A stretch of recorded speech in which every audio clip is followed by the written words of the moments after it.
Hello লাল মাগিদের দেশ। তোমাদের কেমন লাগতেছে আজকে? হুম? মাত্র ২ মাসে বেড়া একটা শাসক তোমাদের যে পারমাণবিক বিদ্যুৎ কেন্দ্র করে দিল, তোমাদের কেমন লাগতেছে? অনুভূতিটা কি তোমাদের? তুমি তো পরপর ২ টা বেড়া শাসক পেয়ে গেলা, সেইটা নিয়ে তোমাদের কোনো উচ্ছ্বাস দেখতে পাচ্ছি না।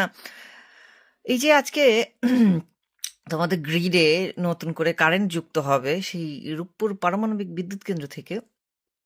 তোমরা এত বছর সেটার বিরোধিতা করে দিয়ে গেছো জান প্রাণ দিয়ে, পরিবেশের নাম করে।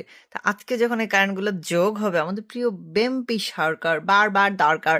সে বেম্পি সরকার আজকে কি বলবে? যে আমরা অনেক পরিশ্রম করে অনেক খেটে খুঁটে এই জিনিসটা বানিয়েছি। এটা তারেক রহমানের অবদান। এই কথা বলবে উদ্বোধনের সময়? কি বলবে? অ্যাকচুয়ালি কি বলবে? আমি সেটা জানতে চাই। কতটুক আর বেহায়াপনা করতে পারে? একের পর এক প্রকল্প নিজেদের নামে উদ্বোধন করতেছে। ওয়াও! কি যে ভালো লাগতেছে দেখতে। এবং তোমরা যারা এতদিন বলে আসছো যে আ আ বিকল্প অ্যাকচুয়ালি কি? যারা আসবে এবং আওয়ামী লীগ সরকারের করে রেখে যাওয়া উন্নয়ন কর্মকাণ্ড উদ্বোধন করবে, নাম বদল করবে। এর বাইরে আমরা আসলে কিছু দেখি নাই। আজ পর্যন্ত বাংলাদেশের যত ধরনের উন্নয়ন এবং আ গতিশীলতার যে কর্মকাণ্ড আছে প্রত্যেকটা আওয়ামী লীগ সরকারের করা। অন্য কোনো সরকার কিচ্ছু করে নাই। তোমাদের প্রিয় নুনুস সরকার দেখো কতগুলা বাচ্চা মেরে রেখে চলে গেল।